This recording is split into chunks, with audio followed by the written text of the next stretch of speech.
नमस्कार।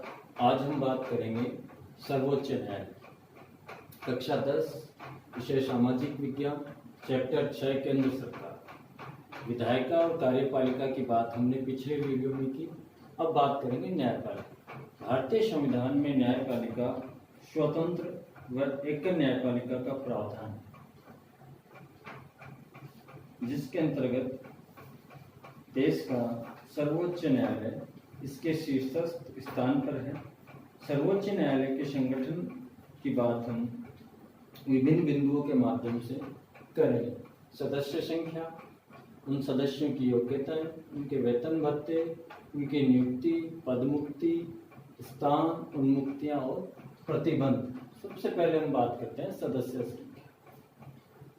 मूल रूप से संविधान के द्वारा सर्वोच्च न्यायालय में 1+7 यानी एक मुख्य न्यायाधीश और 7 अन्य न्यायाधीश, इस प्रकार से 8 न्यायाधीशों की सदस्य संख्या यहाँ रखी गई।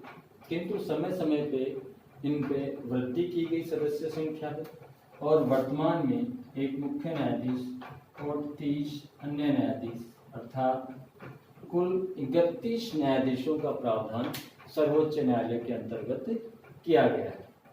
ये वृद्धि 2008 में की, यानी मूल संविधान जब लागू हुआ सर्वोच्च न्यायालय, उस समय सदस्य संख्या 8 थी, वर्तमान में 31। सदस्य संख्या से तात्पर्य न्यायाधीशों की संख्या से।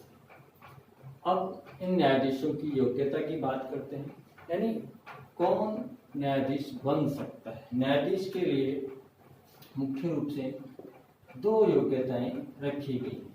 नंबर 1 वह है भारत का नागरिक, यानी सिंपल से एक योग्यता है भारत का नागरिक।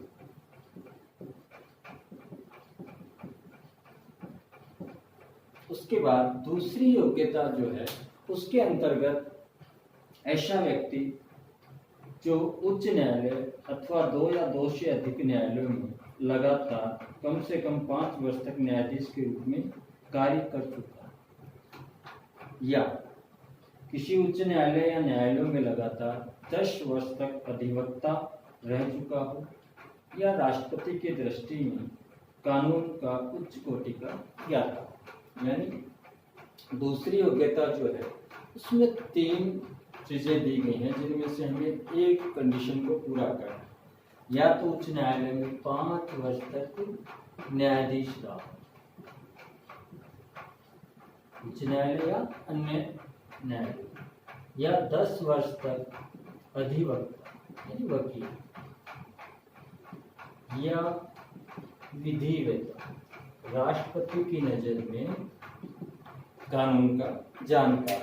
इन 3 में से किसी एक स्थिति को वो पूरा करता हो। ये 2 सिंपल योग्यताएं, भारत का नागरिक और इन 2 में से किसी एक योग्यता को वो पूर्ण करता हो, ऐसे व्यक्ति को राष्ट्रपति न्यायाधीश के रूप में नियुक्त कर सकता है। वर्तमान में न्यायाधीशों की नियुक्ति के लिए कॉलेजियम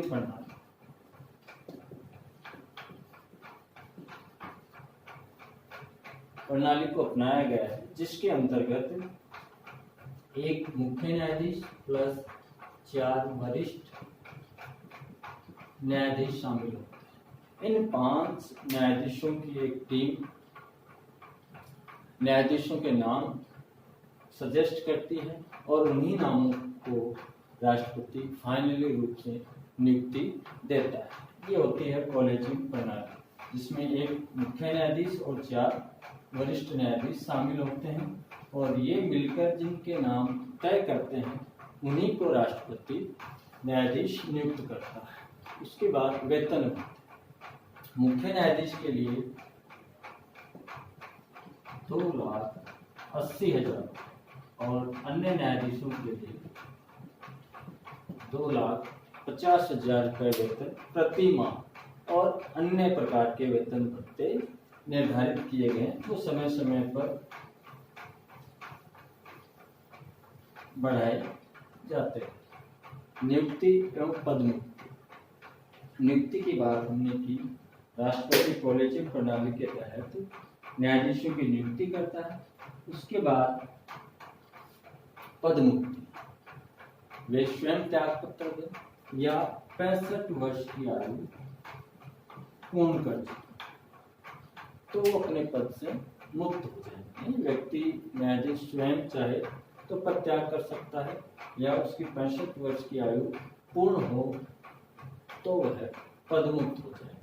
इसके अलावा अगर न्यायाधीश को हटाना, इसके लिए संविधान कहता है सिद्ध कदाचार के आधार पर या असमर्थता के कारण संसद द्वारा उसे हटाया जा सकता है। इसके लिए संसद के दोनों सदनों द्वारा अलग अलग अपने कुल सदस्यों के 2/3 बहुमत, यानी लोकसभा और राज्यसभा दोनों में ही सदस्य संख्या का 2/3 बहुमत होना अनिवार्य है। इस प्रकार का कोई प्रस्ताव अगर पारित कर दिया जाता है तो राष्ट्रपति के आदेश से न्यायाधीश को पद विमुक्त कर दिया जाता है। सामान्यतः वह अपनी 65 वर्ष की आयु तक न्यायाधीश बना रहता है। अगला है स्थान, सर्वोच्च न्यायालय का स्थान, जो सिंपल सी बात है, दिल्ली में स्थित है जहां सर्वोच्च न्यायालय संचालित होता है। उन्मुक्ति यानी छूट, न्यायाधीशों को अपने सभी कार्यों व निर्णयों के लिए आलोचनाओं से मुक्ति प्रदान की गई। यानी न्यायाधीश जो काम करते हैं, जो निर्णय लेते हैं, उनकी आलोचना नहीं की जा सकती। प्रतिबंध यानी उनके बंधन क्या है? संविधान में यह निश्चित किया गया है कि जो व्यक्ति भारत के सर्वोच्च न्यायालय का न्यायाधीश रह चुका है वह पद विमुक्त होने के बाद, पद से निवृत्त होने के बाद भारत के किसी भी न्यायालय में या किसी भी अधिकारी के सामने वकालत नहीं कर सकता। ये उस पर प्रतिबंध होते हैं। उसके बाद हम बात करेंगे क्षेत्राधिकार।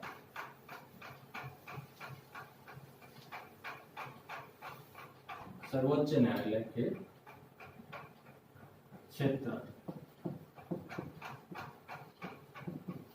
उनका अधिकार क्षेत्र। प्रारंभिक क्षेत्राधिकार, जिसको हम 2 भागों में बांट सकते हैं, प्रारंभिक एकमेव क्षेत्राधिकार, दूसरा प्रारंभिक समवर्ती क्षेत्राधिकार, दूसरा है अपीलीय क्षेत्राधिकार।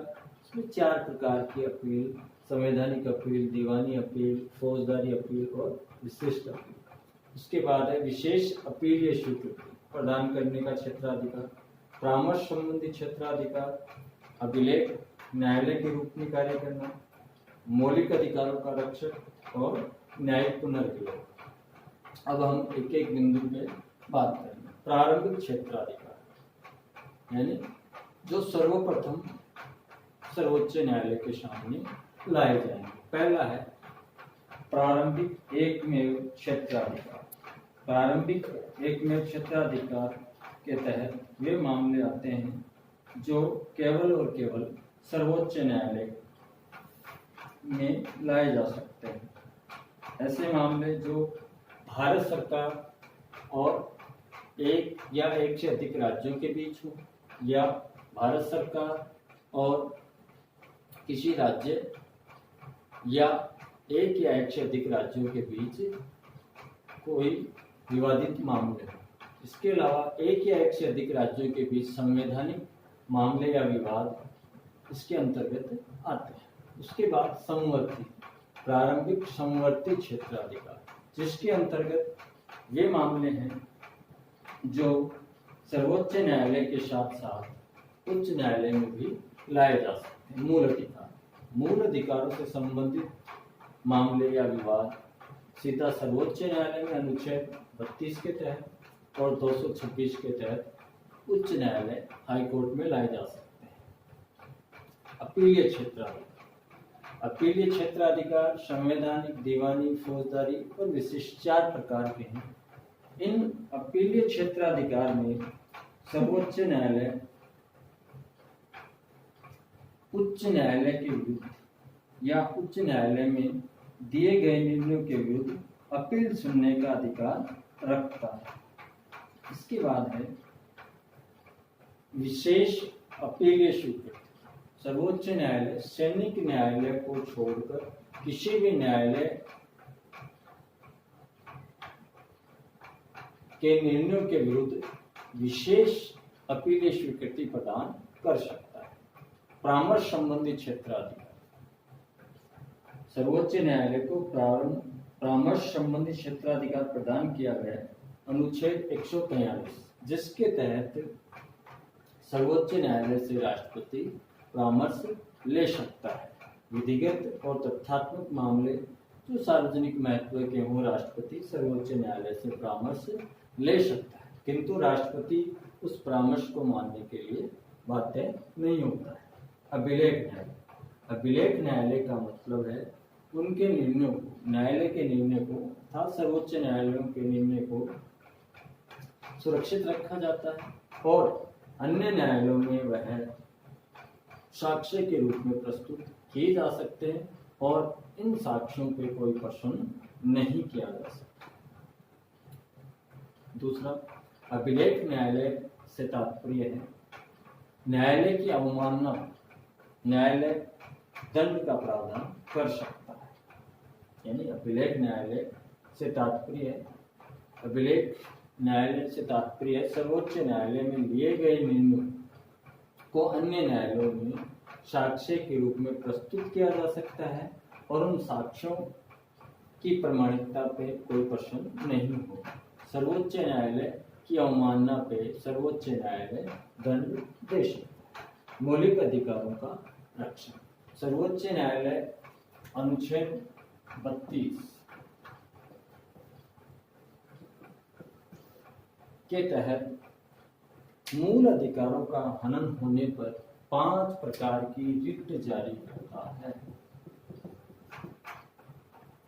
बंदी प्रत्यक्षीकरण, धर्मादेश, प्रतिषेध, इस प्रकार से वह 5 प्रकार की रिट जारी कर सकता है जब किसी के मौलिक अधिकारों का हनन। उसके बाद है न्यायिक पुनर्विलोकन। न्यायिक पुनर्विलोकन अनुच्छेद 132 और 131 में इसका वर्णन दिया गया है, जिसके तहत सर्वोच्च न्यायालय संघ सरकार व राज्य सरकार द्वारा बनाए गए कानून जो संविधान के विरुद्ध, उनको अवैध घोषित कर सकता है।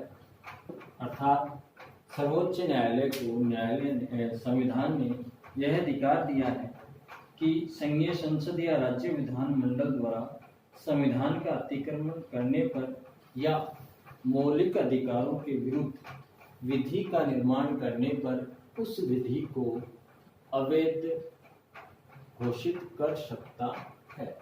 इस प्रकार सर्वोच्च न्यायालय का क्षेत्राधिकार मुख्य रूप से हमने 7 बिंदुओं के अंतर्गत अध्ययन किया। प्रारंभिक क्षेत्राधिकार, अपीलीय क्षेत्राधिकार, विशेष अपीलीय स्वीकृति क्षेत्राधिकार, परामर्श संबंधी क्षेत्राधिकार, अभिलेख न्यायालय, मौलिक अधिकारों का रक्षक और न्यायिक पुनरावलोकन। ये है सर्वोच्च न्यायालय का संगठन और क्षेत्राधिकार।